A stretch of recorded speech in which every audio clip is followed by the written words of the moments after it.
आज आपण जाणार आहे अक्कलकोटला। आपण निघालेलो आहे आता। आपल्यासोबत चंदन सर आहेत आणि आपण आता आपला प्रवास सुरू केलेला आहे आणि लवकरच आपण अक्कलकोटला पोहोचणार आहे। शॉर्टपर्यंत नक्की पूर्ण व्हिडिओ पहा, मी पूर्ण डिटेलमध्ये माहिती देणार तुम्हाला। तर फायनली आता आपण अक्कलकोटला पोहोचलेलो आहे आणि लगेचच आता आपण स्वामींच्या मंदिराकडे जाणार आहे। येथे समाधी मंदिर, वटवृक्ष आणि स्वामींची वास्तव्य असलेली जागा हे प्रमुख आकर्षण आहे। दररोज हजारो भाविक येथे दर्शनासाठी येतात। प्रथम आपण समाधी मंदिराचे दर्शन घेण्यासाठी आलो।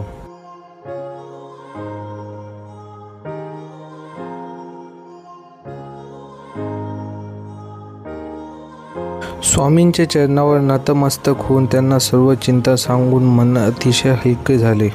मंदिरात येऊन श्रीनिवासला सुद्धा अतिशय प्रसन्न वाटले।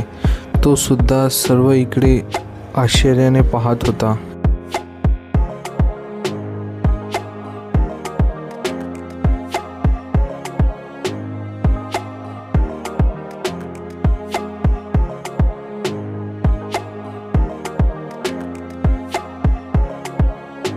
मंदिरात आपले लाडके गणपती बाप्पा सुद्धा विराजमान होते। समाधी मंदिरानंतर लगेच आपण स्वामींच्या मठाकडे प्रस्थान केले। इथे भाविकांची भरपूर गर्दी होती। हे अक्कलकोटमधील स्वामींचे वास्तव्य असलेले प्रमुख स्थान आहे। अक्कलकोटमध्ये प्रसाद म्हणून भात वितरित केला जातो। इथे ऑनलाईन प्रसाद बुकिंग सेवा सुद्धा उपलब्ध आहे।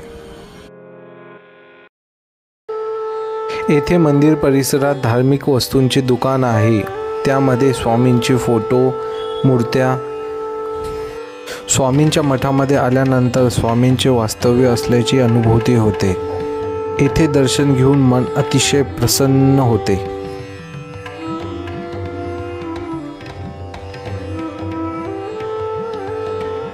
ज्या वटवृक्षाखाली स्वामी बसत होते ते वटवृक्ष अजून सुद्धा अस्तित्वात आहे। येथे भक्त श्रद्धेने इच्छेचा धागा बांधतात। तर मित्रांनो, हा होता आपला छोटासा अक्कलकोटचा ब्लॉग। तुम्ही सुद्धा अक्कलकोटला भेट देऊन स्वामींचे दर्शन आणि आशीर्वाद नक्की घ्या। व्हिडिओ आवडला असेल तर व्हिडिओला लाईक करा आणि चॅनलला सबस्क्राईब करायला विसरू नका। भेटूया नेक्स्ट ब्लॉगमध्ये। तोपर्यंत स्टे फिट, स्टे हॅपी।